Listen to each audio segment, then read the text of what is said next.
and welcome back to another episode of Love It or Shove It. And today it's episode number 43. And we are going to be talking about navigating the world of fetishes. And today we have our dear guest, Chanti. Chanti, just tell a little bit more about yourself. Well, hello, listeners. How are you? This is Chanti, all the way from Aruba, an island in the Caribbean, a beautiful gem. So, I'm born and raised here, and it's super fun and exciting to be here to chat with the both of you today. Awesome. So tell us a little bit what you are doing and why are these topics important? Well, I'm a sexual well-being mentor, and what I like to do is I like to focus mainly on the ladies because the ladies, they forget about the most crucial thing is self-love and diving into that self journey, learning to understand your body intimately in every way, shape, or form, focusing on that feminine and masculine energy and how do you balance those out on your day to day. And the biggest one, which we never talk about because nobody does it, is being intimate with yourself and with your partner or partners, ex plural and plural. So I work with these ladies and I assist them in figuring out who they are intimately, getting to know their body, looking at their vulva, looking at their breasts, looking at themselves naked in the mirror and just learning to love themselves. And then being okay with, like the topic we're talking about, what their fetish is or what their kink is. I love it so much, and I love how open you are about it. And it's funny, before we go in live, we were just chatting about it, right? And like I said, people are wondering, people are curious, but they are like hiding in these closets. And the idea is, hello, knock, knock, knock, come out. Let's, just let's talk about it and see what you can do to actually experience yourself freely and giving yourself permission to enjoy whatever you truly want to enjoy. And because the only way to find out is to explore and to see whatever really drives your interest. Yeah, it's just like an everyday, it's like a job also. If you don't try it, you'll never know. It's like that forbidden fruit they're talking about. It's actually not forbidden. It's actually really great. Just, be open about it. Like I mentioned earlier, we talk about so many other things. We criticize each other or ourselves so much, but when it comes to the most pleasurable thing that we've got as humans, and we women have that fabulous organ that only we have, we just don't talk about it or indulge. That's so beautifully said. So, what made you do what you are doing? Because obviously, when we talk about everybody does something that, especially like in our space, right? When we talk about coaching, everybody does something that really speaks to them from their heart. Why did you decide to do this? Well, sex is fun. And unfortunately, people don't talk about it enough. And I have a young daughter, she's 12. And I remember with my parents talking about the sex topic was difficult. I didn't hear about it until I figured out myself. And I was like, yeah, no, I want to be able to have that conversation with her where she feels comfortable, that she doesn't go and look for it on porn channels or from some stranger who will guide her in the wrong direction. And why is it not okay to be educated about sex in general, everything that's included in it? And because of that, I started gathering more information, digging deeper into it, and figure out things that, like, hey, let me try this out. Does this work? Have you tried that? No, or why not? And then you start up a conversation. And I noticed that people would come to me and ask for, advice. My friends amongst us, they call me Dr. Sex because I'm always talking about this stuff.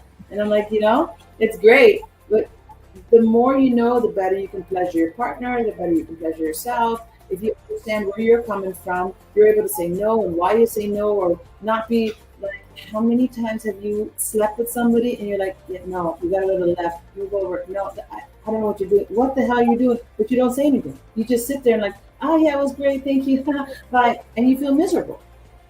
So what I want to do is I want to be able to tap into that so that the ladies feel more comfortable, they're better educated, so that they feel okay to talk about it, just like the guys do, because the guys talk about it a lot amongst each other. Why don't we? We just I feel like women also do. They just don't talk it like openly in a coffee shop. No. No? Not even like not talk even in about their it. own like pajama We're talking parties. about it. I think it all depends on the openness, right? Mhm. Because if the women are closed up and like they feel like this topic is not really, I remember I shared everything with my girlfriend. Well, you know what? In general, and this is my personal experience, I've always been very open about it. I hang out a lot with guys, so that for me it was easier to have the conversation. And I listen to your conversations as men. You guys can be super nasty and super fun, and you can yell at each other, criticize each other, and then 2 seconds Yeah, later, be like, with whereas the when leaves we and women, stuff. we can Yesterday be I was a cat. lion. I did that. Oh, it was amazing. But it, like I'll tell you what, like from a man's experience, like because men have an idea. Some men have an idea of what performing well in bed means, and that's because of pornography, basically, right? Which is a bit Mhm. like, well, some, right? Because they think like, oh, I'm supposed to go hard, hard, hard, hard, hard, hard, hard, hard, like beginning to end. No, no, no, no, no, no. But that's not how you really do it. Like, there's a build up. There's certain moments for everything, and so like this comes from a man's perspective. But the reason why I said like that I asked like women don't like really open up about it a lot because I've never actually myself opened up a lot with other. I know how men are in general, how some are. I'm like honestly me like I never really opened up much about sex like with other men around me. Um, I actually like since I was like born, well, since I'm alive basically, I've always found actually more men who don't really talk much about what they do in sex or what they don't than men who do. Um, but in my life and in my case, the men who do are not that very good men, and men who don't are very good men. Not just based on that, but I on think other there's a aspects. difference. I think there's a, sorry to interrupt you. I think there's a difference when you talk about sex as to what you're actually talking about, and that's the experience that I've seen when you hear men talking about it. They can be really like macho men, like yeah, I got 10 girls and I banged Yeah, this chick, and awesome. And then you have the others who go into a deeper conversation. What I enjoy, and that's something that over years and experience and feeling more comfortable talking about it with men and with women is actually having a conversation. Like, did you know about this? So, like for example, today we talk about kink and fetishes. Do you know the difference between a kink and a fetish? Do you know what it is? Is this a fetish or is this a kink? Do you need is a kink a fetish or is a fetish a kink? For example, those are questions that I would put on the table, and you'd get the deer in headlight look like, shucks, how do I respond to this? And I, yeah, because you just mentioned it. Men get an idea of how to be good in bed by porn. Now, is porn actually the way you're supposed to be intimate with your partner? Nah, it's a movie. Because if you look behind the scenes how it's been made, it's all scripted. There's no passion and love there's and different takes. There's Jesus Christ. Oh, look at Ina. Hello. Hey, girl, great to see you. Yeah, like for example, like when like I've always been very fascinated by the pornography industry. Like always. Like I've watched a ton of documentaries. Nobody pushed me to do it. In fact, like sometimes when I used to talk with people, um, well, I used to talk about it with people of my age, which many don't want to talk about it because it's just weird for them. But they do it, which is weird. But whatever, fuck them. But like at the end of the day, it's like I watched a bunch, and I watched a bunch, and you see the takes. Well, we're going to forget a little bit about background and like sex knowledge and stuff. When we talk about how it's done, how it's performed, like it's rough. Like in terms of like not how like not in terms of penetration or anything, but it's like takes after takes and stuff. And if it's not good, you have to do the same scene again, which means same positions and stuff. And it's like, what is going on? Like this is a mess. Like this is like this is what the fuck. Like that's crazy. Yeah. No, I agree, and that's why when we talk about porn, hey, they make a lot of money, and more power to them. But when you're talking about intimacy with your partner, you can go hard, you can go soft, you can go anything in between, you can do spiritual. There's so many different levels.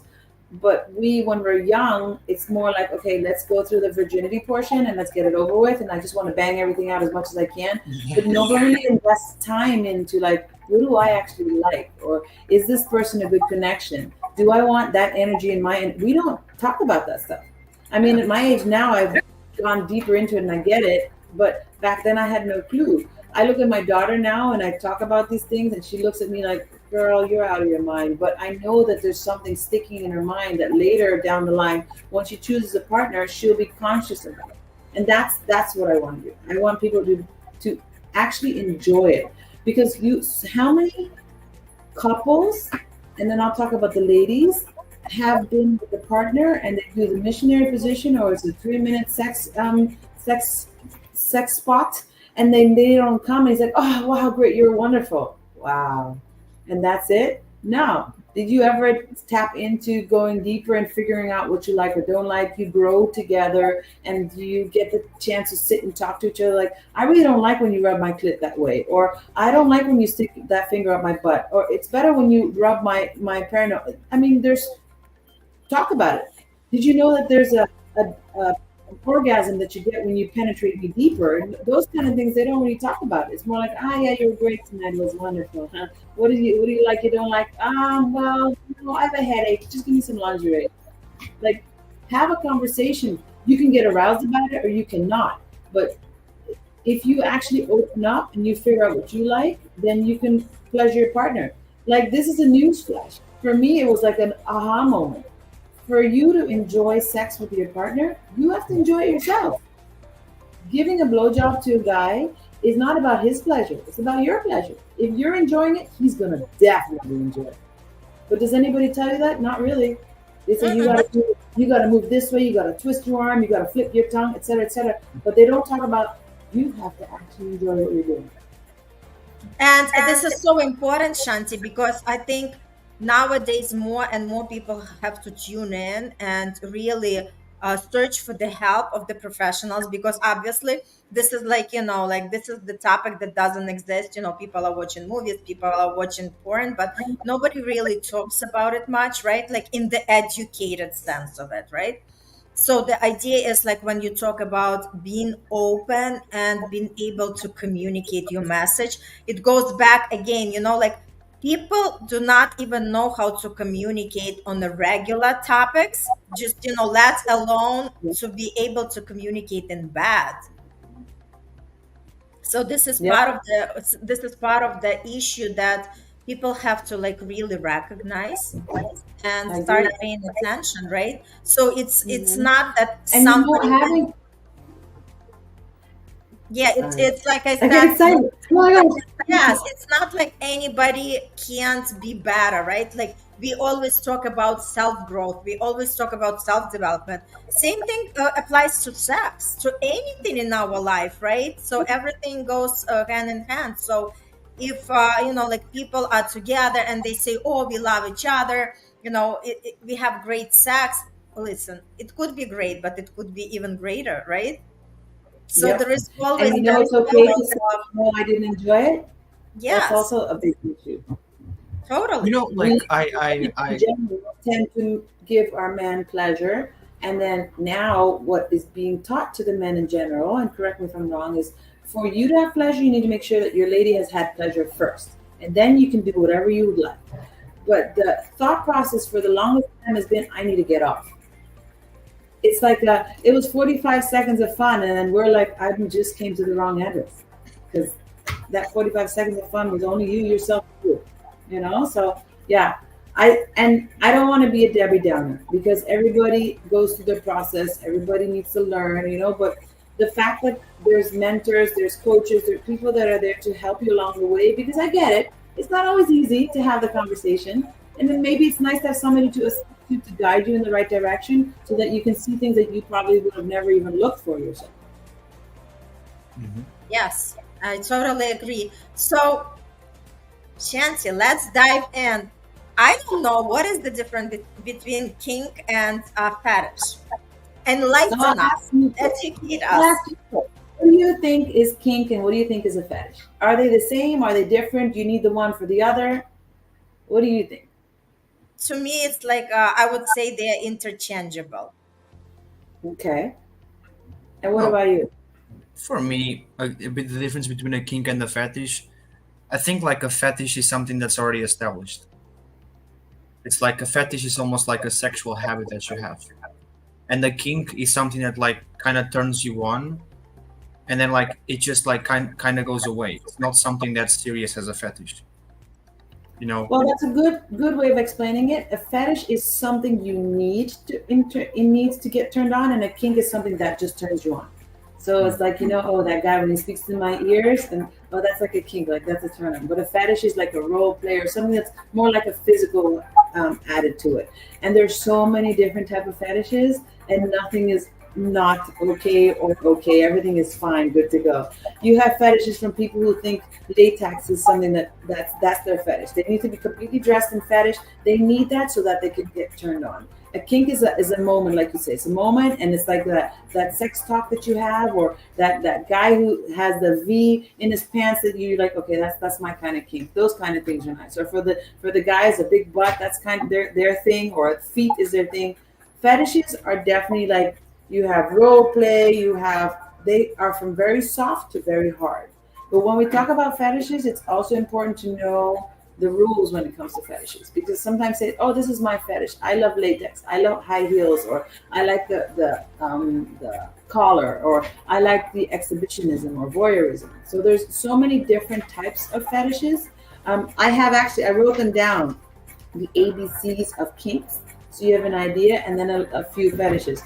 So if I go from A to Z, there's like the age play, the daddy domination, like call me daddy, those kind of things. You have bondage. You have different types of bondages. You have bondages that's beautiful, and the ones that really create that pain and pleasure together. You have cup holding. I'm not sure if you guys know what cup holding is, but you have any idea what that is? Yeah. Well, so then that's a kind of kink.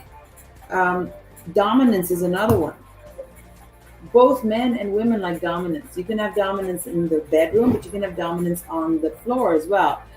And now for somebody who's a dominant on the floor on a daily basis, when they're in the bedroom, they actually like to be the submissive many times. But you True, have women or true, women or true. men who prefer to be that dominant all the time. In my personal opinion, if you're a dominant on your day to day, it's nice to be in your feminine and like, okay, you take care of me now. I'll do whatever you say. When I go to the gym, I like to be yelled at by my trainer. You tell me what I need to do, because I need to tell people what to do all day anyways. So I get that. I get where they're coming from. There's one that I'm not a fan of it. It's called the electric shock. It's called electrostimulation. That's a kink. It can be a dangerous kink, just like asphyxiation. But those are kinks. Those are a little scary. You have the foot fetish. Let me see other ones. You have gagging, humiliation. You have like being spanked. You have the Japanese bondage we talked about. You have let me see, soft and hard limits. So sometimes they like to do certain things really soft or really hard. You have the masochism. Nylons is a favorite. That's something that keeps coming back. You have people that have pregnancy fetishes. I mean, you can I just like to sleep with pregnant women. I love the belly. That's the thing for me. That's fine. The one that you have the curophilia, wet dreams, you have role play, you have, let me see, tentacles. There are women who like to have the man's penis look like a tentacle. If not, they don't get off. It happens. Voyeurism, you have the whips, you have waxing, yoni eggs. You can also, that's more like a spiritual kind of kink, so you need that yoni egg so that you can get off. And then you have the zappers. I don't know if you've heard of that one. I was shocked when I looked at that one because that's painful. The ones that the police use, the zappers, those electric wands. Wait, like They the, use, like the like yeah, um, the electric wands like that they zap you, and some of them get off by that. So I can go on, and we'll be here for another 2 hours. There's so many different type of kinks and fetishes, but and A lot of people don't know about them, or they don't even know that that's what turns them on.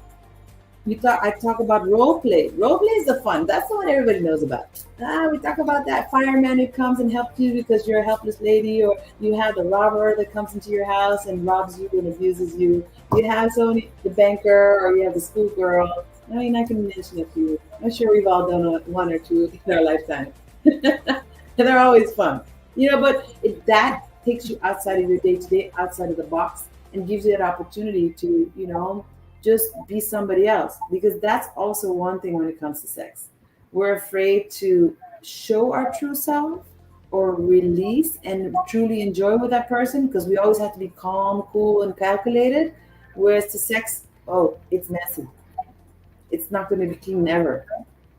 Well, you do actually have one of the kinks where people do prefer to be clean, which is not my thing, but yeah, sex is messy. Just enjoy it. Yeah. Yeah. And it's true, like you mentioned, Shanti, the only way to know is to explore, right? Because a lot of people are not even aware that this is something that turns them on No? until they actually explore it. Absolutely. Yeah, and when I sit with my clients, I ask them, what are the things that you want to find out, or what are the biggest questions that you have? When we go to intimacy, the majority of them says, I want to get to know myself. And then I ask him, when was the last time that you masturbated? Or when was the last time that you took a mirror and looked at yourself? When was the last time you took a picture of your vulva and just, figured it out? When was the last time you looked at yourself and said, wow, I'm beautiful? When was the last time you made love to yourself? And they look at me like, it's a hard question to answer. It's okay to have an orgasm on a regular basis by yourself or with your partner. It's for some reason, I'll just put it as society puts in our head that we can only have pleasure if we have a partner, and our partner is the one who has to give us that pleasure. Yet no, how are you going to have them give you pleasure if you don't even understand yourself? Totally. If you're not okay with so my fetish is I like to be dressed in leather, or I like to be in a role play, or I like scene play, or I like erotic humiliation, or I love breath. Those are all different types of fetishes that are great. But if one, you don't know about them, so you question yourself as to why does this interest me, and you don't explore it, and you're not open to like digging into it deeper, you're never going to enjoy anything. Like when we're at that age, we're young and we start having sex and we explore with different partners, and some people go wild, some just lock up because they're afraid of themselves. But why are you afraid of yourself? And that's what you need to figure out, and that's what you need to open that book and read through all the chapters. Yeah, that's so beautifully said. So, Shanti, what would you suggest to people who never tried? Like, what would be a great start to do? So a great start to do is to first of all, you need to learn to love yourself. You need to understand that when I touch myself this way, this is how it feels. So that's something that I usually suggest. That's one of the tools that I give. I'll give it to you guys for free today. Just learn to touch your body and understand that when you touch here, this is how that works. When I touch there, that's how it works. Um, Pornography is not my favorite form of research. However, because pornography has so many different types of fetishes and options, I usually tell them, I tell the ladies go to the female pornography because there's different, that's more subtle and soft. Go and look through the chapters and see what draws your attention. And if that draws your attention, look into it more and see if it's the arousal of what's going on or the story, and try and pinpoint what are the things that make that light go on, make you feel aroused, get warm, like, oh, I want more of this. When you are with your partner and they say something or do something, don't dismiss it. Ask them to do it again, so that you can learn to, like, oh, did I really like that, or was that just a spur of a moment, or was it just caught by surprise? What is it? Take the time and investigate and have a conversation. Talk about it. Like we're talking today about it. It's cool. And it doesn't necessarily need to be like, okay, when I'm done, I'm gonna go. I gotta take care of myself because I just got so aroused. But you're actually opening your mind into being more ready to explore. Absolutely. I just love everything what you shared. And another thing is, as you were speaking, the question pops up, right? Um, how important is sex and organs, right? Because I kind of I want to separate, because a lot of people might have sex but they don't orgasm, right? So like these are Mhm. kind of two different things, and how important are each one of them? So orgasm for especially for ladies is very important because you have that happy hormone and collagen, of course, and it keeps you young and vibrant. It keeps those creative juices flowing. It keeps the blood flow through your body. So that is extremely important. My recipe would be an orgasm a day. Definitely, it does wonders. We talked about it earlier. You know that colleague that's always sour and angry and yelling at people. It's because they don't self pleasure. And sex is also important. The most important about it is the touch. Touching, when you touch with another human being, that feeling is off the chart when you're really connecting. But it doesn't necessarily mean that you have sex all the time. Orgasm, in my opinion, is more important than the sex. Because having sex without an orgasm is no. Mm-mm. Ask a guy, can he have sex without an orgasm and feel happy? I don't think so. So why do we women agree that it's okay? like I was look. I think this is a great cue for me to come in. So like because we were talking about like women after sex, before sex. Oh, I love it so much. And in my mind, I was like, in my mind, there was a scene of a woman who was there, right? And the guy was like, "Oh, honey, oh yeah, so sex with her mom is so fun." So we love Exactly you. like that. That was the best way of showcasing it. But like in my mind, when you said that, it was like, my mind was like, "Oh, honey, oh, so did you love it?" And she's like, "Yeah." That like not that like that like, yeah, yeah, it was all right. It was all right. That means that he won. It was okay. It was just shit. And um, there's this, because I feel like when I talked to women before, right, they were like, "Oh, but we don't want to, we don't want to ruin their ego. We don't want this, we don't want that." Yeah, but you're making him live a lie, right? And not only you're making him live a lie, I doubt that. Look, the guy is either a good guy and he's going to accept the criticism and he's going to learn it and he's going to try to do that, or the guy is just going to be like, no. And so if he doesn't care about your pleasure, you shouldn't care about his, right? And so we don't live in the 1950s. Right? This is not the 1800s where you have to shut the fuck up and do what he says. No, you have, like, I mean, because what's the point then, right? Yeah. Like, what's the point? What is the point? It's useless. You're Yeah, it wasting. is useful. I can do it myself. Sophie is Really. the best. She's like so much fun. So true. Like speak up your mind, and I think we all can learn from Toby, because honestly, until we learn to express ourselves, no matter whether this is good or bad, at least we are honest, right? But Yeah. I think in the bad, there is also like, the way to talk, because obviously you don't want to hurt another person, especially men, because their ego is getting like very vulnerable. But at the same token, just like guide them then, right? And the Mm-hmm. only way we can guide them in the bedroom is when we know ourselves and we know what brings us pleasure. But do we take the time to figure it out? That's the question. Because we've also, and I'm generalizing here because that doesn't necessarily mean that that's the norm right now, but in general, as females, we are never really guided into the direction as to it's okay to feel pleasure. It's okay to say, no, I didn't like this. It's okay to tell me you got to move to the left, to the right. We're just supposed to take it and just like, we're supposed to give the men pleasure. But there's been a change where you see that men really, like what you just said. Oh wow, did you enjoy it? Yeah, it was okay. And then we're making you live a lie because like, oh yeah, did you come? Yeah, I did.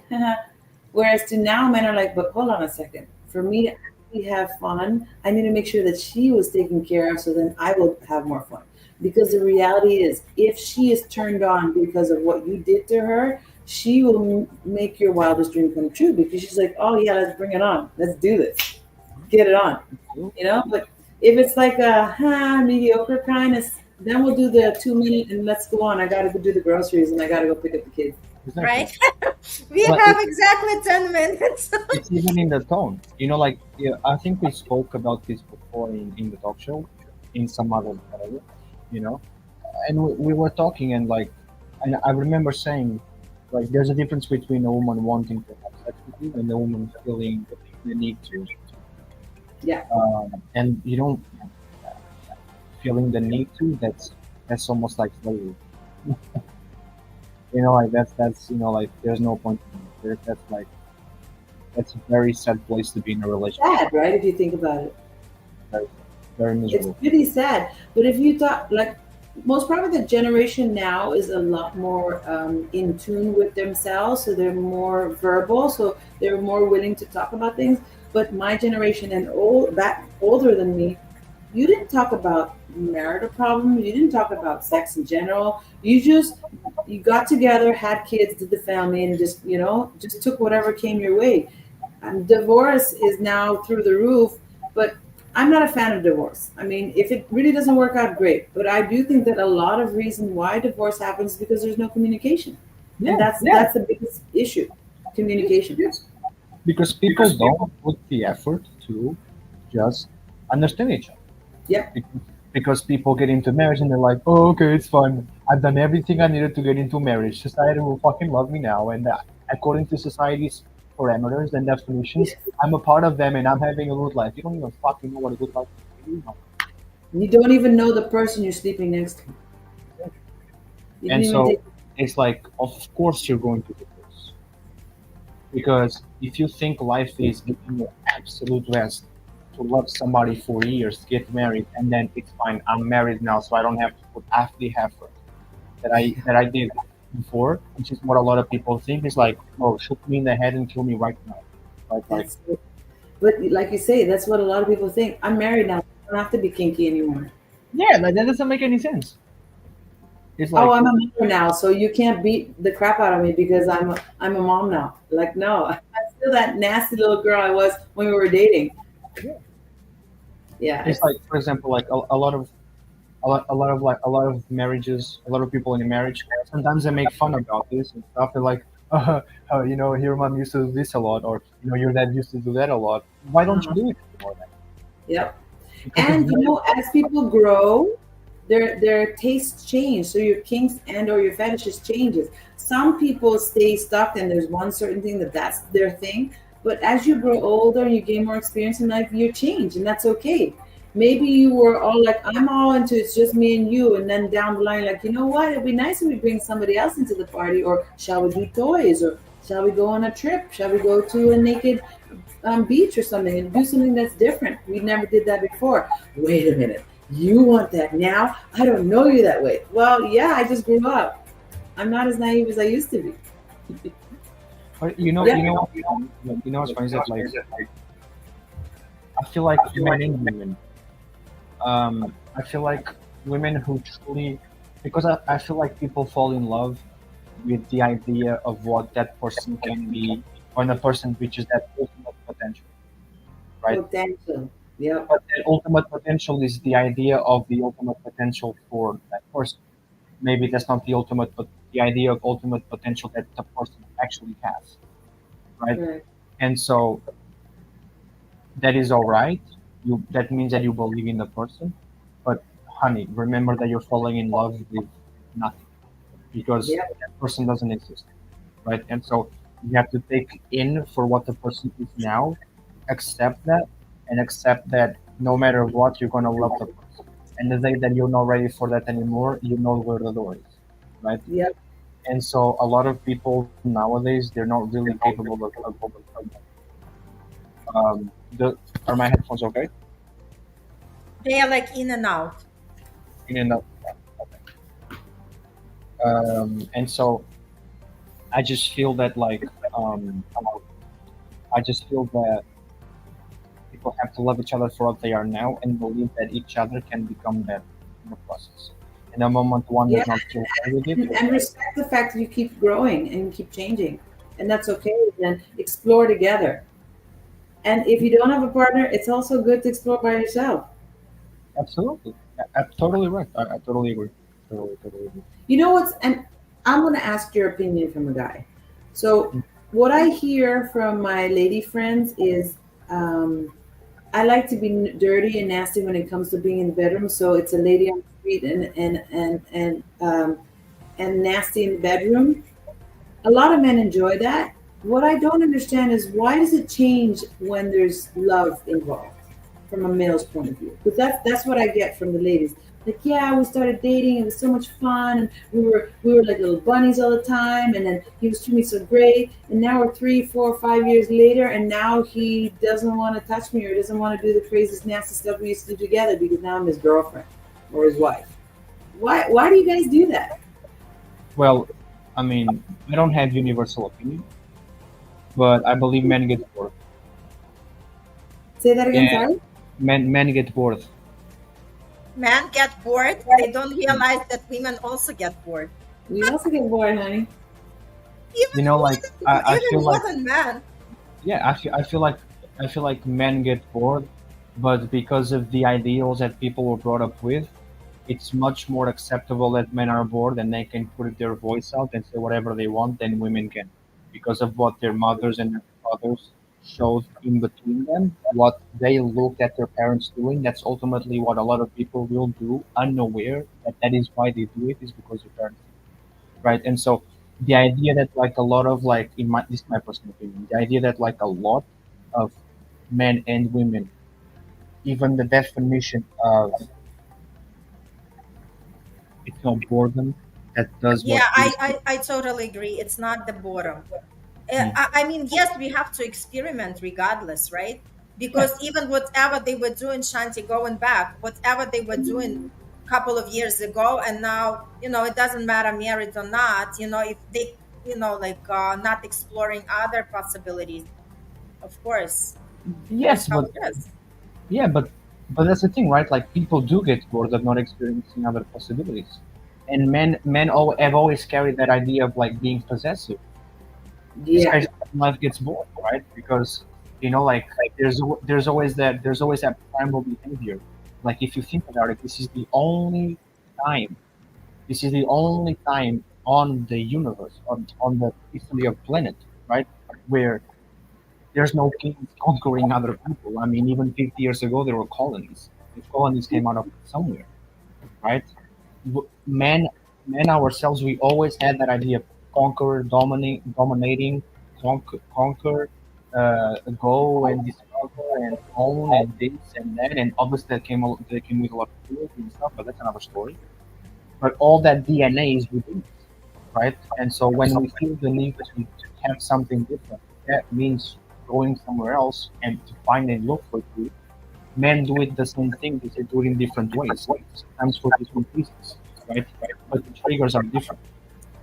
And so because of religion, right, and all that, right? I feel like a lot of women, right, when they that's the thing, women for men function different for I'm sorry, women in religion, like religion for men, uh, functions different for women, right?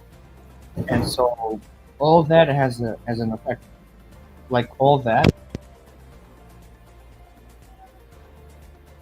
Now I don't hear you at all. Just Sorry, my bad. I'm back.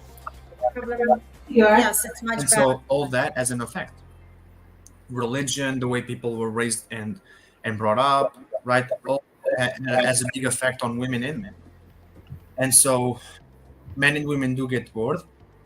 Um, Men don't open up as much as women do in between them. Men don't open up in between them. Men only open up about things that will raise their masculinity.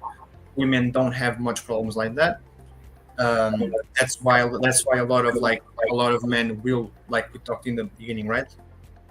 A lot of men in between them, all those macho prime alpha men, right, who think they're that, will be like, oh yeah, I did this and I did that because that looks masculine, that sounds masculine, right?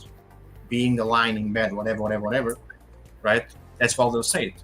But they won't talk about how shit their life is and how lonely they are every single day they get up and they go to bed, and they'll never talk about that stuff, right? And so Um, so what, they lose the macho after the children? So what I was reading what Toby was saying, and there was a point there that I was wondering if you were going to mention it. So in my personal opinion, I think that what happens is when men get emotionally attached, that's when they turn into a different being, and then they don't see the female they have there. And maybe it's boredom. Them you can translate that to boredom. But I think what you just mentioned earlier is men don't talk about their emotions. They don't want to be vulnerable. So then I guess the easier way is to just not to be as lovable or as the girl anymore, because the chase is what is exciting in the beginning, and then you got them, and then they're not as exciting anymore. But what they forget is that this girl is going to be here no matter what, and is willing to make any changes, go through any adventures.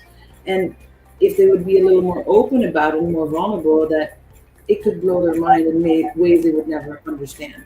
So that's where I see there's the lack there. And then when I work with the ladies, I tell them to focus on themselves, to continue to love themselves, and to continue to stand in that feminine level and not go too much in the masculine. Because we as women also tend to go very much into the masculine. We start becoming that mother figure. You have to, you should, you could, what I tell you. And that can be annoying for guys as well. So it's both ways. And that,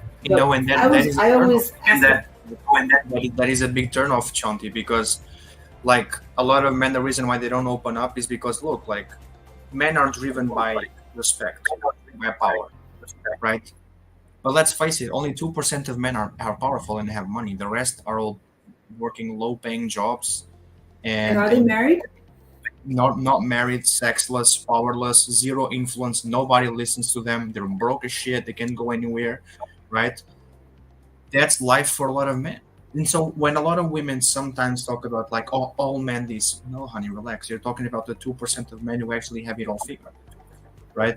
Because 98% of them work miserable shit jobs. Nobody listens to them. Nobody cares. They may actually be smart, but they're so judged by their job and the way they dress and whatever. Nobody even dares to listen to them. So it's like I disagree. They don't even get into it. I disagree. There are a lot of men who are in high positions, executives, doctors, lawyers, and who are really, like the puppies at home.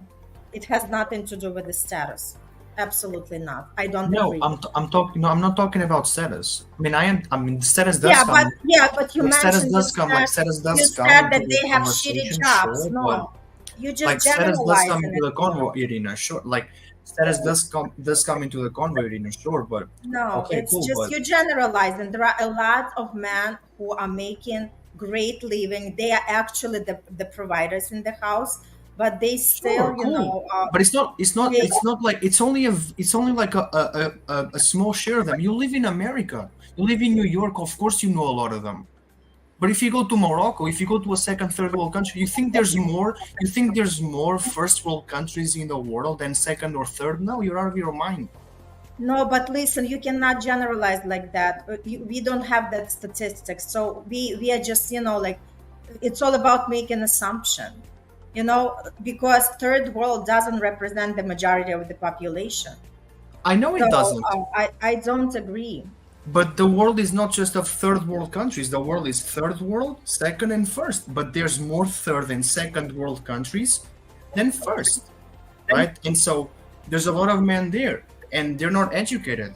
And there's no education in sex, and there's no education, in money, and there's no education, there's no education period, right? If there is, it's very limited, right? And that influences men and women, right? And so when you put all in this together, right? In a lot of places, men are still driven by stuff that they in other countries they were still driven in when it was the 1900s and the 1950s. Because guess what? In Morocco, it's just like that, right? And I spent there a lot of my time, and I've known that, and I've seen that, right? And so you don't have that perspective because you lived a bunch of your life in America, right? And I'm saying this because I've been in a lot of places around the world, right? And that's really how it works. And you haven't. So I respect your opinion, but you can't say that because that You is actually. cannot also generalize. I'm just saying that I I'm disagree not with what you're generalizing. I saying. didn't say all men. I said only 2% of them have it How figured do out. you know that statistics? Why do you know that it's only 2%? I disagree that it's only 2%.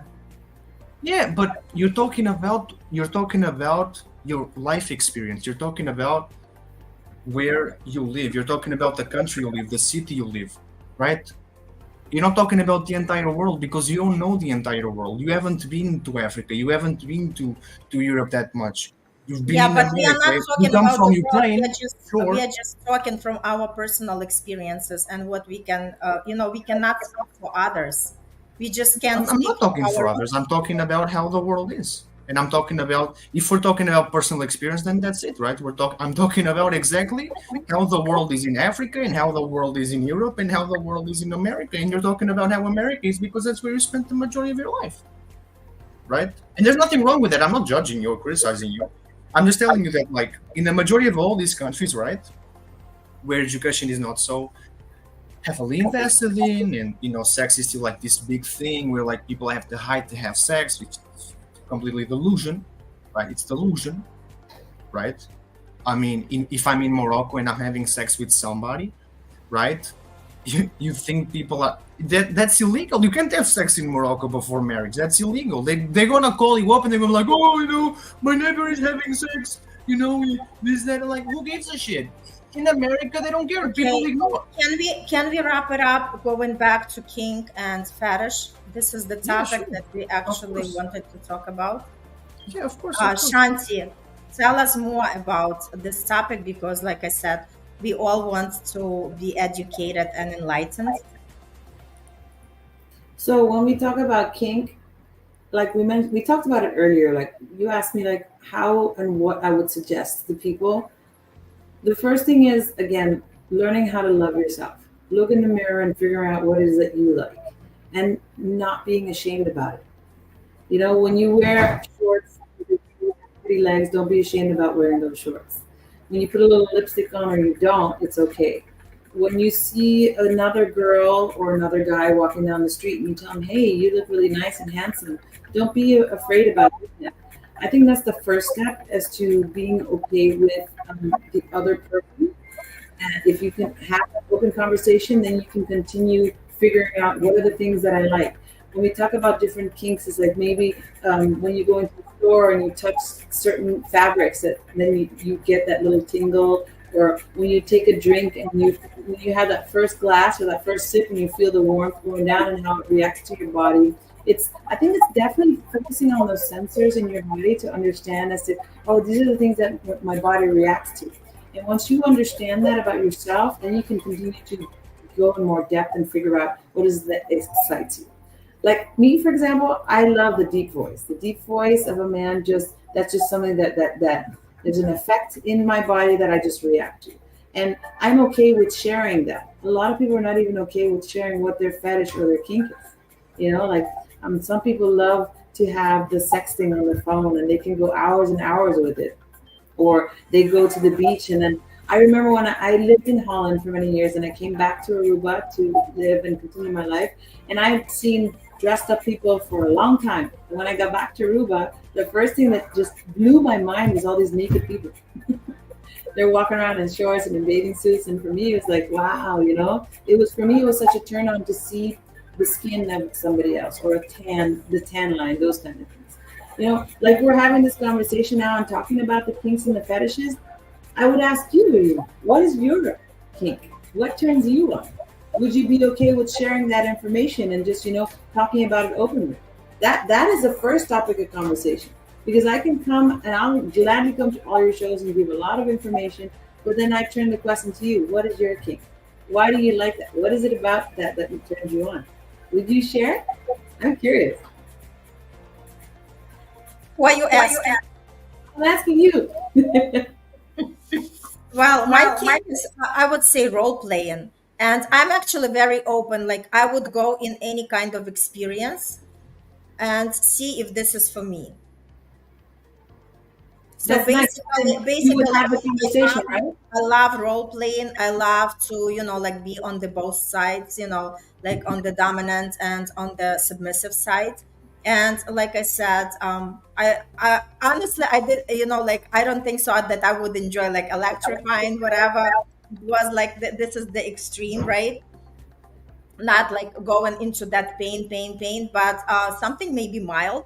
Yes, I would have tried, and like, and I'll see if this is something that I would enjoy.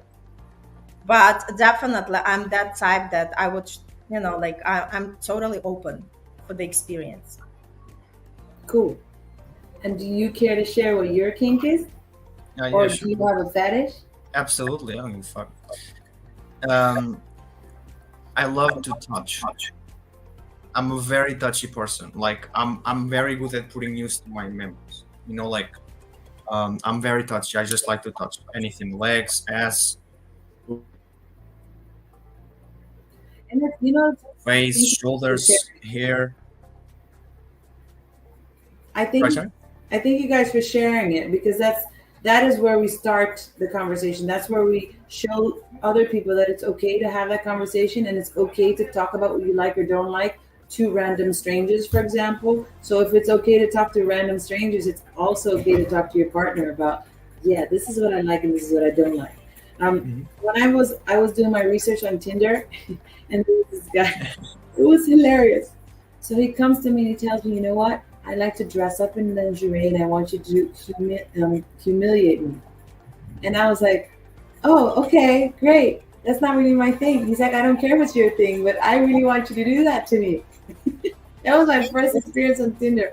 I was shocked. Good looking guy. He was like, tall. He was handsome. He had a whole bio about really great job. And then he turned out to have that kink. And then this is where my automatic judgment was like, whoa, this guy is all great on the outside, and look at what his kink is. What kind of person is he? And I think that's what a lot of people do. They automatically judge you because this is what you're preferring. Yeah. Right. And who said what's right and what's wrong, right? Yeah. Like, who is the one to determine Nobody. what is It's what okay is if you that, like right? it or don't. It doesn't have to be my thing, but I respect you. Totally. You want to try it out? Let's give it a go. Doesn't mean I'm going to get excited about it, but if it makes you happy, I'm good. Yes, absolutely. Well, Shanti, it was a pleasure to have discussion with you, and I love that question that you asked at the end. So I know you are coming back with other topics at some time this year. So for people to reach out to you, we post the links, and also, do you do like any maybe virtual workshops or any kind of consultations? Well, definitely we do the discovery session, because it's always important to have that first conversation and see if it's a click. And if it's a click, then we discuss about what are the options that we can do, what are the sessions, etc. So I always like to do that first session, because I've had situations where you go into a partnership and then after the first 2 rounds, you're like, yeah, this is no good, or I don't know if I'm going to be able to assist you. I need to refer you to somebody else. So definitely. The best channel to reach me is through Instagram, because that's the one I'm on more. Facebook, I know Facebook is there. I'm there too, but more through Instagram. And then I have the conversation with you, and from there we discuss what if there's. I have some workshops I have, which I focus more on the crystal healing. When it comes to the sexual well-being, I like to have that one-on-one, because everybody is different. I can't really customize something for you, because maybe this works for you and that works for you. The different tools that I use, I adapt them to the person. Thank you so much. So for anybody who's interested, who wants to learn more, how can Shanti help you? Just book that session, and just figure out how. There are a lot of people who can help you, right? Yes. So it's all about asking for help, and because the help is always there, and Yes. it's up to us if we want to ask for that help. Thank you so much. It was a beautiful episode, and see you next time.